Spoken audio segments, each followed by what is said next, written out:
Picture this. You've been in your apartment for 4 years now. 4 years of never missing a single rent payment. Every first of the month, like clockwork, that money is out of your account. $1,400, $1,600, maybe $1,900 if you live in one of those cities where the rent situation has truly gotten out of hand. You're responsible. You're consistent. You've never once made your landlord chase you down.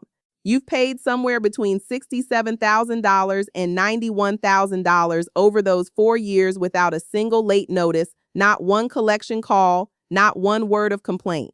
And then one day you decide you want to move. Maybe you got a new job. Maybe you're finally ready to buy. Maybe you just want a place with a dishwasher that actually works.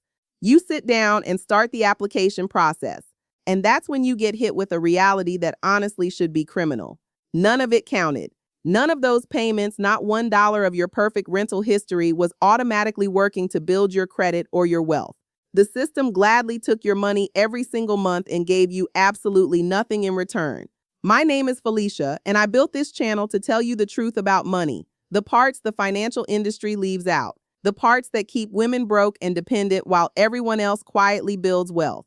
If you're new here, subscribe right now because we do not come here to play. And if this video speaks to something you've been feeling but couldn't quite name, give it a thumbs up. It helps more women find us. Today, we are getting all the way into the rent payment trap. What it is, why it was built this way, who it hurts the most, and exactly what you need to do to stop letting your biggest monthly payment be invisible. Let me start with the basics because I think most people genuinely do not understand the full size of what we're talking about. Rent is the single largest expense in most people's monthly budget. Federal Reserve data puts the median rent nationally at $1,200 a month for 2024, but if you live in any major metro, Atlanta, Houston, Chicago, Miami, Los Angeles, you already know that number is nowhere near what you're actually writing a check for. In expensive markets, $2,000, $2,500, or $3,000 a month is not unusual at all. Let's use a conservative $1,500 as our working example. Over 1 year, that's $18,000. Over 5 years, that's $90,000. Over 10 years, hold this number in your head. That's $180,000 flowing from your account to your landlord's account on time, every month, reliably. And here is what should make every single person watching this video furious. In the traditional credit system, none of that automatically built anything for you. Not 1 point on your credit score. Not one entry in your payment history. Absolutely nothing. Now let me make the contrast as sharp as possible because this is where it goes from frustrating to absurd. If you take out a car loan and make every payment on time, your credit score goes up. If you open a credit card, keep the balance low, and pay it off every month, your credit score goes up. If you have student loans that you've been faithfully repaying for years, your credit score goes up. Payment history is the single most important factor in your FICO score. It accounts for 35% of your total score. 35%. It is the most important category by a significant margin. And yet, if you write a check for $1,800 to your landlord every single month for 5 years, perfectly, without fail, without a single late payment, without a single missed month in the traditional credit model, that didn't count at all. The biggest financial commitment in your life was completely invisible to the system that was deciding whether you were financially trustworthy. I'm going to be real with you for a second about how wild this actually is when you step back and look at it. The financial system has decided that someone who takes out a $20,000 car loan and pays it off over 5 years is demonstrating financial responsibility, and they're right. It does demonstrate that. But someone who commits to a $1,800 monthly housing payment and fulfills that commitment perfectly for those same 5 years is demonstrating nothing worth recording. The car loan is debt. The rent payment is an obligation of the same magnitude. The fact that one built credit and the other didn't is not about the reliability of the behavior. It is about which type of financial behavior the system was designed to see. And here's something that I need you to understand about the compounding nature of this problem. Because it's not just about credit scores in isolation, it's about the real dollars the credit score difference costs you down the line. Your credit score determines your mortgage interest rate. Let's say you have a 680 credit score versus a 740 credit score when you apply for a $300,000 mortgage. On a 30-year fixed loan, the difference in interest rate between those two score ranges is typically around 1 full percentage point. 1% sounds small. It is not small. Over 30 years, that 1 percentage point difference costs you approximately $63,000 in additional interest payments. $63,000. That is the hidden price your artificially lowered credit score puts on your life. And if your score is lower than it should be because your biggest monthly payment was never counted, then you have been paying a penalty that you never deserved in the first place. The credit system is the gateway to wealth in this country, and I say that plainly because people underestimate it. Your credit score determines whether you can access a mortgage, what interest rate you pay on that mortgage, whether you can get a car loan, whether a business will extend you credit, in some states even, whether a potential employer will consider hiring you. It is the financial system's fundamental mechanism for deciding who is worth betting on. And for generations, that system was built on one singular assumption. The only financial behavior worth measuring is debt repayment, credit card debt, auto loans, student loans, mortgages. If you had these things and paid them faithfully, you were creditworthy. If you didn't have them because you were too financially careful to take on unnecessary debt, or because the financial system simply hadn't offered you access to those products in the first place, you were invisible. Credit invisible is the formal term. Right now, approximately 26 million Americans are credit invisible, meaning they have so little credit history that the system cannot generate any score for them at all. Another 19 million or so are effectively unscorable. They have some history, but not enough for the models to work with accurately. That is 45 million people who are either invisible or barely visible to the financial system. And when you look at who makes up these 45 million people, the pattern is not subtle. Black Americans, Latino Americans, recent immigrants, younger adults, and women are dramatically overrepresented because the pathways to building credit, having a parent who could co-sign on a credit card, having family wealth that made it easy to put a deposit on an apartment without draining every dollar you had, having connections that made financial institutions willing to extend you credit before you had any history, have always been significantly easier for some communities than others. The system was not built neutral. It was built around a specific type of financial life, and the people whose financial lives looked different were left out. Here's what they won't tell you at the bank. Establishing credit typically requires having wealth to begin with.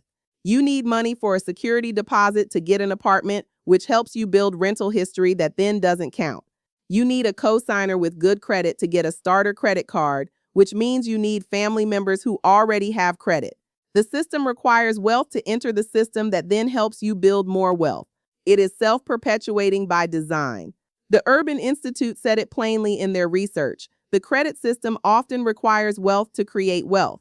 And for communities that were historically excluded from the wealth-building mechanisms of mid-20th century America, the GI Bill, federally backed mortgages, redlined out of appreciating neighborhoods, the credit invisible status is not random. It is the compounded result of policies that strip those communities of the starting conditions the credit system required. Now let me show you what the credit invisible status and the rent trap actually cost in real dollars, because I think this is the part that needs to land. The Aspen Institute's Financial Security Program released a landmark report in late 2024 that should have been on the front page of every newspaper in the country. The median net worth of homeowners in the United States is $400,000. The median net worth of renters is $10,400. I'm going to say those numbers one more time. $400,000. $10,400. Renters have less than 3% of the wealth of homeowners. 3%. That gap has reached a historic high. The Urban Institute found that the median wealth gap between homeowners and renters hit nearly $390,000 in 2022, and it has grown by 70% over the past 33 years. Now, some people will hear those statistics and think, well, that just makes sense. Homeowners have houses, they have equity. Of course, they have more wealth. And that's partially true. Home equity is real. When you pay down a mortgage, you own more of an asset that typically appreciates in value. That is genuine wealth accumulation. But here's the part of the story that almost nobody talks about. When the Aspen Institute researchers stripped home equity out of the equation entirely and looked only at financial assets, savings accounts, investment accounts, retirement funds, stocks, homeowners still had over 8 times more financial wealth than renters, 8 times more. So it is not simply that homeowners have houses and renters don't.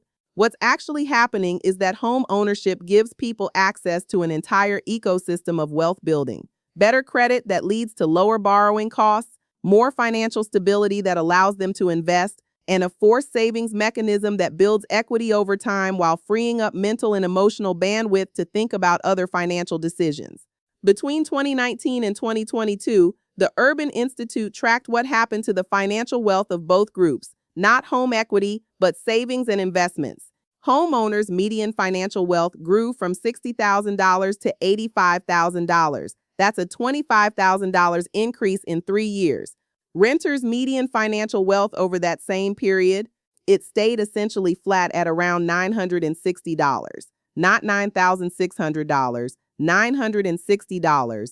While the average homeowner gained $25,000 in savings and investment wealth, the typical renter had less than $1,000 in the bank. And before you say, well, homeowners just earn more, yes, they do on average. But the rent trap is a contributing factor. If you're spending more than 30% of your income on housing, economists classify you as cost-burdened. And right now, half of all renters in the United States meet that definition. In 2023, 22.6 million renter households were cost-burdened, the highest number ever recorded. 12 million were severely cost-burdened, meaning more than half their income went to housing before a single dollar could go anywhere else. When half your paycheck is gone before you can invest, the wealth gap doesn't just persist. It widens every single year. For women, and for Black women in particular, this trap operates at an intensity that the general statistics don't fully capture. Let me give you the specific numbers because they matter and because you deserve to understand exactly what's happening to your community. Start with the cost burden reality.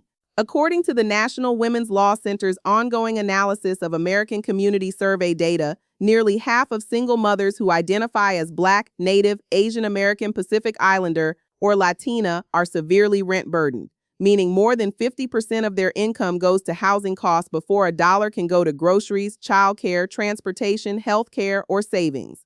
And this is not a new problem that emerged during the pandemic and then resolved. This pattern has been persistent and consistent across multiple years of data. Women head 74% of households served by HUD rental assistance programs. Women head 30% of households with children receiving federal rental assistance. The housing burden falls disproportionately on women, and the public resources meant to address it are chronically underfunded. According to the Center on Budget and Policy Priorities, only 1 in 4 eligible households actually receives HUD rental assistance. That means 3 out of 4 families who qualify are on a waiting list or never even got on the list. The gender wage gap makes every piece of this math harder. Rentop analyzed 2024 data across the 50 largest U.S. cities and found that single women spend on average 21% more of their income on rent than single men in the same cities, not because they're paying more for the apartment, but because they earn less for their work. In New York City, a woman earning the median female income would need to spend 76% of her annual income to afford a studio apartment. For a single man with the median male income, that same studio costs 58% of his annual income. And Pew Research confirmed in 2024 that the gender wage gap has not meaningfully closed. Women still earn 82 cents for every dollar men earn. That 18-cent gap compounds directly into housing insecurity, into less money left over to save, to invest, to build any foundation at all. It's not a spending problem, it is math. Harder math for women than for men at every income level in nearly every city in the country. For Black women specifically, the home ownership gap layers on top of everything else. The Black home ownership rate nationally sits at 44% compared to 73% for white Americans. The gap between Black and white home ownership rates is wider today than it was in 1968, the year after the Fair Housing Act was supposed to fix exactly this problem. More than 50 years of a law designed to address housing discrimination, and the ownership gap has widened. That is not a personal failure. That is the compounded result of redlining, discriminatory lending practices, exclusion from the GI Bill's housing benefits, and neighborhood investment patterns that built wealth for some families while systematically denying it to others. And then on top of that generational disadvantage, The credit system that controls access to home ownership wasn't even recording the financial discipline Black renters were demonstrating faithfully every single month. The system has been measuring people with incomplete data and calling it accurate. Zillow's own research found that in 2023, 43% of mortgage denials for Black applicants were specifically attributed to credit history issues, not income, credit history. Which brings us all the way back to the beginning of this conversation. If the payment you've been making reliably every month for years has not been building your credit file, the system has been failing you and then blaming you for the results of its own failure. Here's the part of the conversation that I think genuinely changes what's possible right now. Because the trap is real, but the trap is not permanent. The landscape is changing faster than most renters realize, and understanding what's shifting puts you in a position to act before most people around you even know this is happening. For years, fewer than 5% of rent payments were being reported to credit bureaus at all. 5% out of tens of millions of renters paying billions of dollars in rent every month. As of 2025, that number has grown to approximately 13%. Still way too low. Still an embarrassment. But growing and growing because of deliberate policy changes at the highest levels of the mortgage market.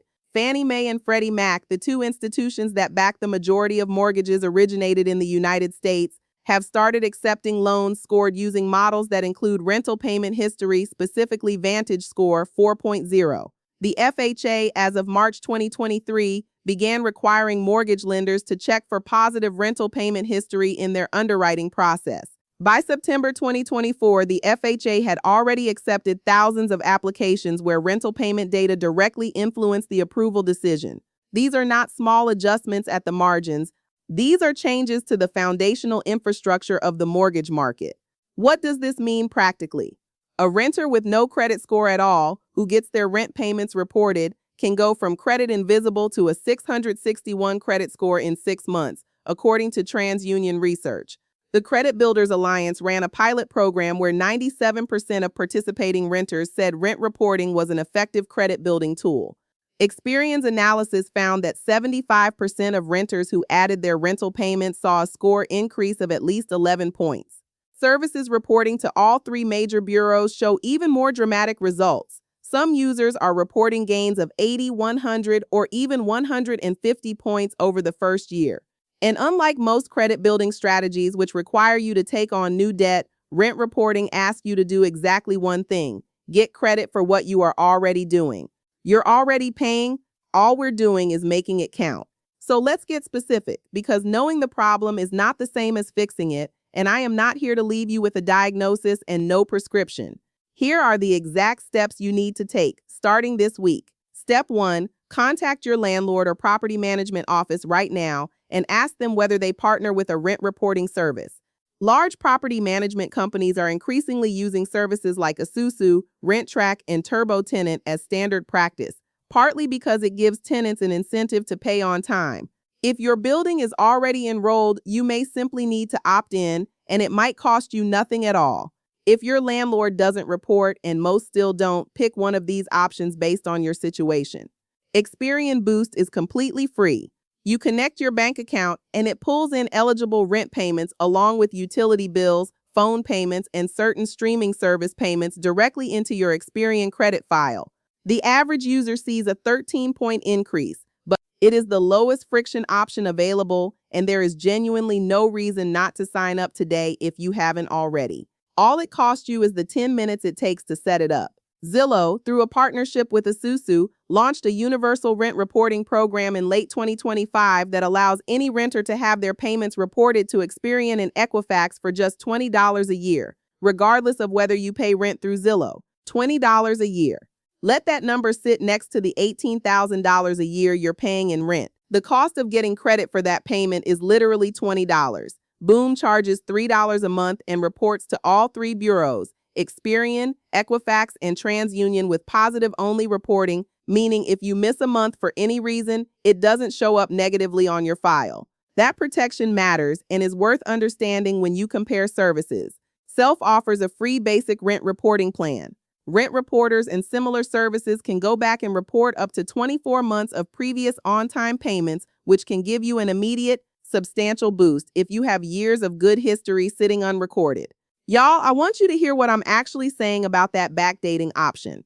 If you have been renting for 3 years with a perfect payment history and you sign up for a service that can report 24 months of back history, you can potentially jump your score significantly within weeks, not months, weeks. That score jump could change the interest rate you're offered on your next auto loan. It could change whether a landlord accepts your application for a better apartment. For those of you working toward home ownership, it could be the difference between qualifying and not qualifying, between a 7% rate and a 6.5% rate, between a mortgage payment that fits your budget and one that doesn't. All from payments you already made, payments you made on time every month for years. The only thing that was missing was having someone write it down. Now we're going to write it down. Now I'm going to be real with you for a second because I need you to have the full picture before you make any decisions. Not all rent reporting services report to all 3 credit bureaus. Some report only to Experian, some to 1 or 2. Before you sign up, confirm which bureaus receive the data. If you're working toward a mortgage, more bureaus means more coverage because lenders may pull from all 3. Second, some services report both on-time and late payments. If you're considering a service that reports missed payments to the bureaus, make sure you can commit to consistency before you opt in. A missed payment on your credit report can stay there for up to 7 years, and that is the last thing we're trying to accomplish here. Positive-only reporting services are generally the safer starting point for most renters.